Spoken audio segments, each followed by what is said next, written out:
നമസ്കാരം, news on middle ഈസ്റ്റിലേക്ക് സ്വാഗതം. ആദ്യം പ്രധാന വാർത്തകൾ. UAE അതിർത്തി മേഖലകളിൽ നുഴഞ്ഞുകയറ്റം വ്യാപകം, പരിശോധന കർശനമാക്കി.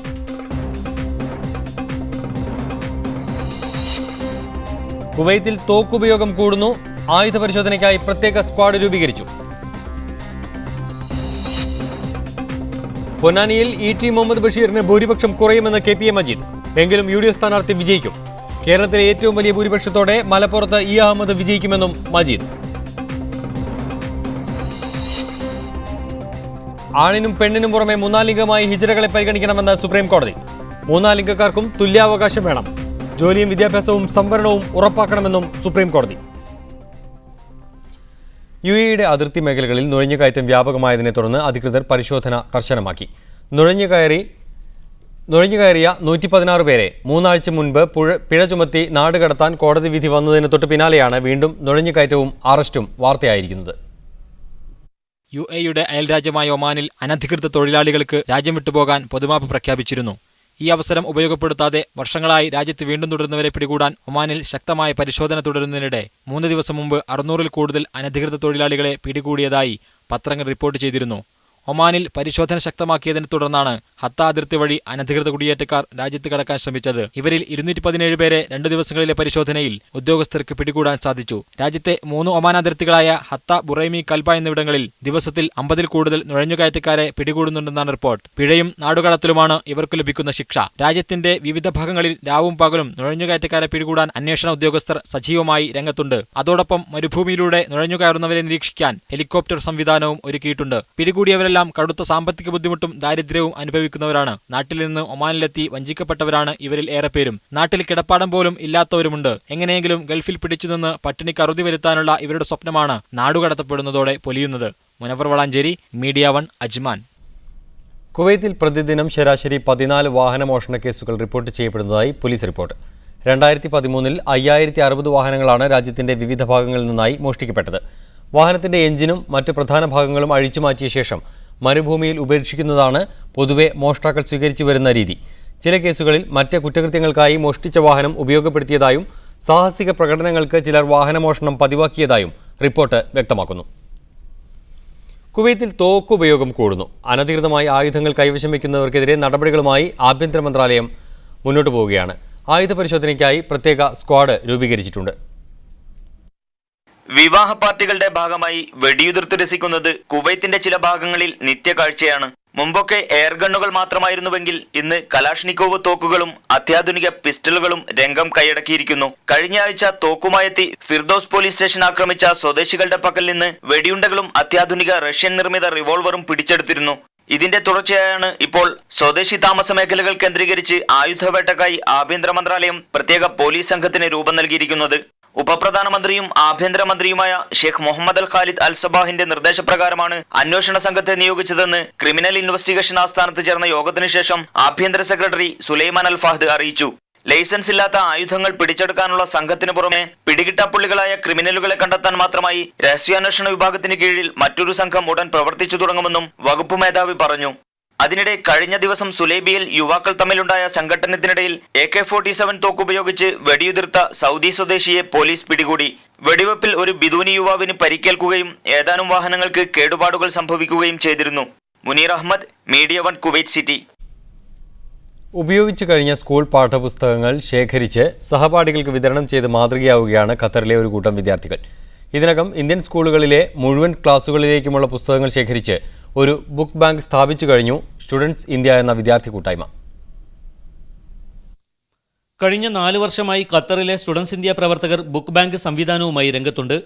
ഇന്ത്യൻ സ്കൂളുകളിലെ 1 മുതൽ 12 വരെ ക്ലാസുകളിലേക്കുള്ള പുസ്തകങ്ങൾ ശേഖരിച്ച് മലയാളി വിദ്യാർത്ഥികൾക്കിടയിൽ വിതരണം ചെയ്തുകൊണ്ടായിരുന്നു തുടക്കം. മലയാളികൾ മാത്രമല്ല, പാകിസ്ഥാനികളും ബംഗ്ലാദേശികളും യമനികളും വേറെ ഇവിടെ വന്നിട്ടുണ്ട് ബുക്ക് വാങ്ങിക്കാനായി. അതുകൊണ്ട് ഞങ്ങൾക്ക് ഇവിടെ പ്രവർത്തിക്കാനൊരു ഉത്സാഹമാണ്. കാരണം മറ്റുള്ളവരുടെ സന്തോഷം കാണുമ്പോൾ നമ്മൾക്ക് തന്നെ ഒരു സന്തോഷമുണ്ടാവും. സ്കൂൾ വിദ്യാഭ്യാസ ചിലവ് കുതിച്ചുയരുന്ന ഖത്തറിൽ രക്ഷിതാക്കൾക്ക് ഇത് ചെറുതല്ലാത്ത ആശ്വാസമാണ് നൽകുന്നത്. അത് തീർത്തും ഇങ്ങനെയുള്ളൊരു ഈ മാതൃകയിലുള്ള ഈ രൂപത്തിലുള്ള ഒരു ബുക്ക് ബാങ്കും അതിൻ്റെ വിതരണവും ഇങ്ങനെ സിസ്റ്റമാറ്റിക്കായിട്ട് ഇവിടെ നടത്തുന്നത് അനവധി കുടുംബങ്ങൾക്ക് ഉപകാരപ്രദം ആയിട്ടുണ്ട് എന്നാണ് മനസ്സിലാക്കുന്നത് ഞങ്ങൾ. പുതിയ അധ്യയന വർഷം ആരംഭിച്ചതോടെ ദിവസവും വൈകുന്നേരങ്ങളിൽ ദോഹയിലെ സ്റ്റുഡൻസ് ഇന്ത്യ ഓഫീസിൽ കുട്ടികളുടെയും രക്ഷിതാക്കളുടെയും നല്ല തിരക്കാണ്. I'm really grateful and thankful for this opportunity because in this place we can just exchange the knowledge from one person to other. So book bank എന്ന ആശയവുമായി മുന്നോട്ട് വന്ന ഈ വിദ്യാർത്ഥി കൂട്ടായ്മയ്ക്ക് ഖത്തറിലെ യൂത്ത് ഫോറം പ്രവർത്തകരുടെ പിന്തുണയുമുണ്ട്. പാഠപുസ്തകങ്ങൾക്ക് പുറമെ കഥകളും നോവലുകളുമെല്ലാം അടങ്ങിയ പുസ്തകശേഖരവും ഇതിനകം പലരും ഇവരെ ഏൽപ്പിച്ചു കഴിഞ്ഞു. Mujeeb Rahman, media 1, Doha. ഔദ്യോഗിക സന്ദർശനത്തിനായി കുവൈത്തിലെത്തിയ Indian council of scientific and industrial research പ്രതിനിധി സംഘം കുവൈത്ത് സയന്റിഫിക് റിസർച്ച് സെന്റർ സന്ദർശിച്ചു. ഇന്ത്യയും കുവൈത്തും തമ്മിലുള്ള ശാസ്ത്ര സാങ്കേതിക രംഗത്തെ സഹകരണം മെച്ചപ്പെടുത്തുക എന്ന ലക്ഷ്യത്തോടെയാണ് 3 ദിവസത്തെ സന്ദർശനം. സമുദ്ര ഗവേഷണവുമായി ബന്ധപ്പെട്ട വർക്ക്ഷോപ്പുകൾ സന്ദർശനത്തിന്റെ ഭാഗമായി സംഘടിപ്പിച്ചിട്ടുണ്ടെന്ന് കിസർ ഡയറക്ടർ ഡോക്ടർ നാജി അൽ മുതൈരി പറഞ്ഞു. ദുബൈയിൽ ബർദുബൈക്ക് അടുത്തുള്ള പ്രമുഖ ഹോട്ടലായ ബൈത്തുൽ രവി റെസ്റ്റോറൻറ്റിന് തീപിടിച്ചു. അൽ മുസല്ല റോഡിൽ ബാങ്ക് സ്ട്രീറ്റിനടുത്താണ് ഹോട്ടൽ സ്ഥിതി ചെയ്യുന്നത്. ഹോട്ടലിൻ്റെ കിച്ചൺ, ഫാമിലി ഹാൾ, ഓഫീസ് തുടങ്ങി പ്രധാന ഭാഗങ്ങളിലെല്ലാം കത്തി നശിച്ചിട്ടുണ്ട്. ആളപായമില്ല. ഹോട്ടലിൽ നിന്ന് ശക്തമായ കറുത്ത പുക ഉയരുകയായിരുന്നു. അപകട കാരണം വ്യക്തമല്ല. ഇന്ത്യൻ ഭക്ഷണവും പാകിസ്ഥാനി ഭക്ഷണവുമാണ് ഇവിടുത്തെ പ്രധാന ആകർഷണം.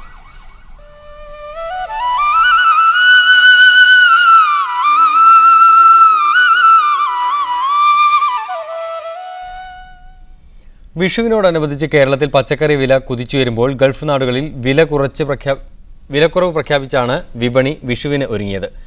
കണിവെള്ളരി മുതൽ പായസക്കൂട്ടുകൾ വരെ സ്പെഷ്യൽ വിഷു വിഭവങ്ങൾ ഒരുക്കി ഹൈപ്പർ മാർക്കറ്റുകളും വിഷുവിനെ വരവേൽക്കാൻ ഒരുങ്ങിയിരുന്നു. പച്ചക്കറികൾക്കായി പ്രത്യേകം വിപണി ഒരുക്കിയാണ് ഖത്തറിലെ സൂപ്പർ മാർക്കറ്റുകൾ വിഷുവിനെ വരവേൽക്കുന്നത്. കണിവെള്ളരി ഉൾപ്പെടെയുള്ള പച്ചക്കറികളും പലതരം പായസങ്ങളും ഇതിനകം വിപണി കീഴടക്കി കഴിഞ്ഞു. സദ്യക്കാവശ്യമായ വിഭവങ്ങളോടൊപ്പം നാട്ടിൽ നിന്നെത്തിച്ച വാഴയിലയ്ക്കും ആവശ്യക്കാരേറെയാണ്. ഗൾഫിൽ കുടുംബത്തോടൊപ്പം കഴിയുന്ന പ്രവാസികൾ സുഹൃത്തുക്കൾക്കായി സദ്യ ഒരുക്കാനുള്ള തയ്യാറെടുപ്പിലാണ്. നാട്ടിലെ പോലെ ഏകദേശമൊക്കെ നമ്മൾ ചെയ്യാനുള്ള ശ്രമത്തിൽ നമ്മൾ ഇവരും ചെയ്യും. നമുക്കൊരു നാട്ടിലൊരു പ്രതീതി കിട്ടും. ഇങ്ങനെയൊക്കെ ചെയ്ത് കഴിയുമ്പോഴത്തേക്ക് ഫ്രണ്ട്സിനെയൊക്കെ വിളിച്ച് എല്ലാവരും ഒത്തുകൂടി വിഷുക്കണിയൊക്കെ വെച്ച് രാവിലെ പിള്ളേരെയൊക്കെ വിളിച്ച് കണിയൊക്കെ കാണിച്ച്. വിഷുവിന് നാട്ടിൽ പച്ചക്കറി വില കൂടിക്കൊണ്ടിരിക്കുമ്പോൾ ഗൾഫിലെ സൂപ്പർ മാർക്കറ്റുകൾ വില കുറച്ചാണ് വിഷു ഓഫർ പ്രഖ്യാപിച്ചത്. ഒരാഴ്ച മുമ്പുള്ളതിനേക്കാൾ പച്ചക്കറിക്കിപ്പോൾ വില കുറവാണ്. ഇതിനു പുറമെ ഗൾഫ് വിപണിയിലും കൊന്നപ്പൂവിന് നല്ല ഡിമാൻഡുണ്ട്. ചെറിയ പാക്കറ്റുകളിലായി ലഭിക്കുന്ന പൂവിന് മാത്രം പക്ഷേ വിലക്കുറവൊന്നുമില്ല. Mujeeb Rahman, media 1, Doha.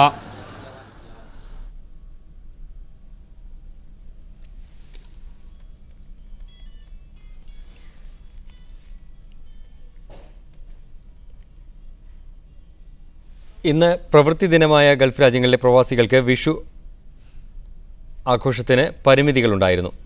എങ്കിലും സമൃദ്ധിയുടെ പ്രതീക്ഷയിൽ പ്രവാസ ലോകത്തെ മലയാളികളും വിഷു ആഘോഷിച്ചു.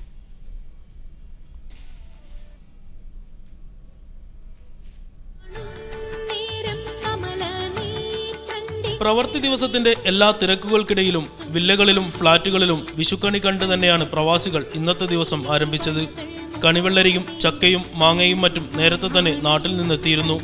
രാവിലെ കണി കണ്ട് മുതിർന്നവരിൽ നിന്ന് വിഷുക്കൈ നീട്ടം വാങ്ങി.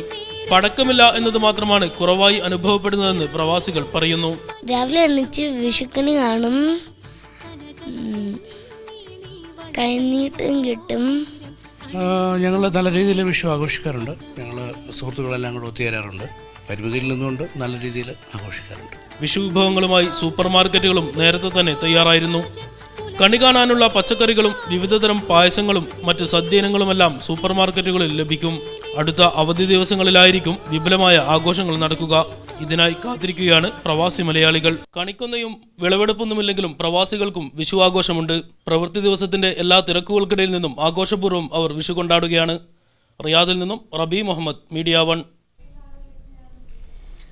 ഇന്ന് പ്രവൃത്തി ദിനമായ ഗൾഫ് രാജ്യങ്ങളിലെ പ്രവാസികൾക്ക് വിഷു ആഘോഷത്തിന് പരിമിതികൾ ഏറെയുണ്ടായിരുന്നു. എങ്കിലും സമൃദ്ധിയുടെ പ്രതീക്ഷയിൽ പ്രവാസ ലോകത്തെ മലയാളികൾ വിഷു ആഘോഷിച്ചു. ഷാർജയിൽ നിന്നുള്ള വിഷു വിശേഷങ്ങൾ.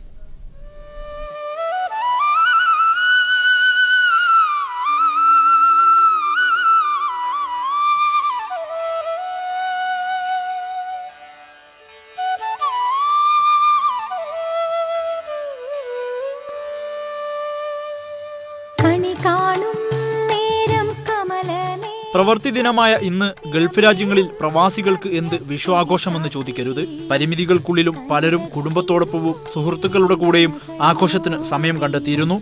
ജന്മനാട്ടിലെ കണിശതയിൽ തന്നെ വിഷുക്കണി കണ്ടും പുത്തൻ പട്ടുടുത്തും സമൃദ്ധിയുടെ നല്ലൊരു നാളെ ഇവർ സ്വപ്നം കണ്ടു. വിഷു കൈനീട്ടം കൊടുക്കാൻ ഗൃഹനാഥന്മാർ നേരത്തെ തന്നെ ഒരുങ്ങിയിരുന്നു. ഇതിനിടയിൽ കുടുംബത്തോടൊപ്പമുള്ള വിഷുപ്പാട്ടുകൾ ഇവരുടെ ആഘോഷത്തിന് നിറം പകർന്നു.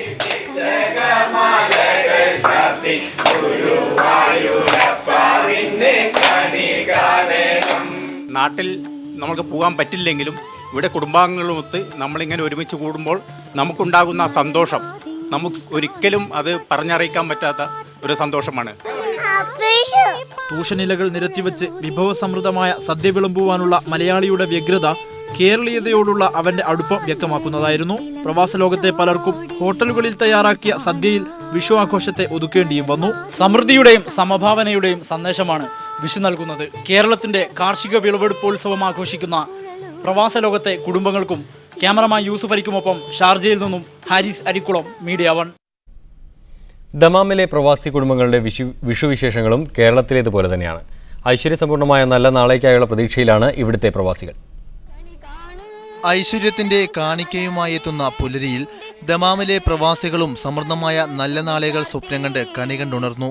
പ്രവാസ ജീവിതത്തിന്റെ പരിമിതിയിലും പൊന്നും കണിവെള്ളരിയും നാളികേരപ്പൊതിയും പന്തവും ചക്കയും മാങ്ങയും നാണയവുമെല്ലാം വെച്ച് പുതിയ ഒരു ജീവിതത്തിലേക്ക് പ്രവേശിച്ചു. സ്വർണ്ണമുത്തുകൾ വാരിവിതറിയ കുന്നപ്പൂക്കൾ വേണ്ട പോലെ ഇല്ലെങ്കിലും വരും വർഷങ്ങളിൽ ആഹാരത്തിനും വസ്ത്രത്തിനും മുട്ടില്ലാതിരിക്കാൻ ഭഗവാനെ കണികണ്ടു. അടുത്ത ഫ്ളാറ്റുകളിൽ താമസിക്കുന്ന സുഹൃത്തുക്കൾ ഒരു വീട്ടിൽ ഒത്തുചേർന്നാണ് വിഷു ആഘോഷിച്ചത്. അൽഖോബാറിലെ ദോസരി ഹോസ്പിറ്റലിൽ 18 വർഷമായി എക്സിക്യൂട്ടീവ് സെക്രട്ടറിയായി ജോലി ചെയ്യുന്ന രാജ്കുമാറും സുനിതയും മക്കളായ കല്യാണി, ലക്ഷ്മി എന്നിവരും സുഹൃത്തുക്കളായ രാജു നായിഡു, പുഷ്പ, ലീല, അപ്പു എന്നിവർക്കൊപ്പമാണ് വിഷു ആഘോഷിച്ചത്. രാവിലെ കണി കണ്ടും കുട്ടികൾക്ക് വിഷു കൈനീട്ടം നൽകിയുമാണ് വിഷു ആഘോഷിച്ചത്. നാട്ടിലേതുപോലെ തന്നെ ഇല്ലെങ്കിൽ അതിലും ഉപരിയായി ഇവിടുത്തെ പരിമിതികളിൽ നിന്നുകൊണ്ട് കിട്ടാവുന്ന സാധനങ്ങളെല്ലാം വാങ്ങിച്ച് വിഷു ഇവിടെ ഇങ്ങനെ ആഘോഷിക്കാറുണ്ട്. പകൽ സമയം ജോലിക്ക് പോകുന്നതിനാൽ നാട്ടിൽ നിന്നും വ്യത്യസ്തമായി രാത്രിയിലാണ് വിഷു സദ്യയും മറ്റും ആഘോഷങ്ങളും. കിഴക്കൻ പ്രവിശ്യയിലെ അറിയപ്പെടുന്ന കലാകാരികളായ കല്യാണിക്കും ലക്ഷ്മിയും വിഷുദിനം ആഹ്ലാദത്തിന്റെ സുദിനമാണ്. പാട്ടുപാടിയും കളിച്ചും കണികണ്ടും വിഷു കൈനീട്ടം വാങ്ങിയും വിഷു ആഘോഷിക്കുന്ന തിരക്കിലാണ് പ്രവാസികൾ. Media 1 Dammam. 6ാമത് കുട്ടികളുടെ വായനോത്സവത്തിന് ഷാർജ എക്സ്പോ സെന്ററിൽ തുടക്കമായി. UAE സുപ്രീം കൗൺസിൽ അംഗവും ഷാർജ ഭരണാധികാരിയുമായ doctor Sheikh Sultan bin Muhammad Al Qasimi പരിപാടി ഉദ്ഘാടനം ചെയ്തു. ജീവിതത്തിൽ സൗഹൃദം വളർത്താമെന്ന തലക്കെട്ടിൽ നടക്കുന്ന 6ാമത് കുട്ടികളുടെ വായനോത്സവത്തിനാണ് ഇന്ന് ഷാർജയിൽ തുടക്കം കുറിച്ചത്. UAE സുപ്രീം കൗൺസിൽ അംഗവും ഷാർജ ഭരണാധികാരിയുമായ doctor Sheikh Sultan bin Muhammad Al Qasimi വായനോത്സവം ഉദ്ഘാടനം ചെയ്തു.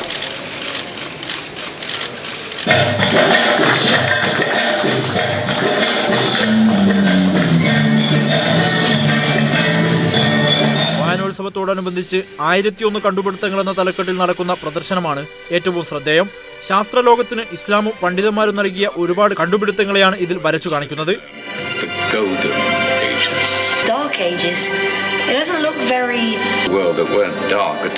ഇതിനു പുറമെ ഇന്ത്യ അടക്കം 17 രാജ്യങ്ങളിൽ നിന്നുള്ള 124 പ്രസാധകർ പങ്കെടുക്കുന്ന പുസ്തക പ്രദർശനവും നടക്കുന്നുണ്ട്.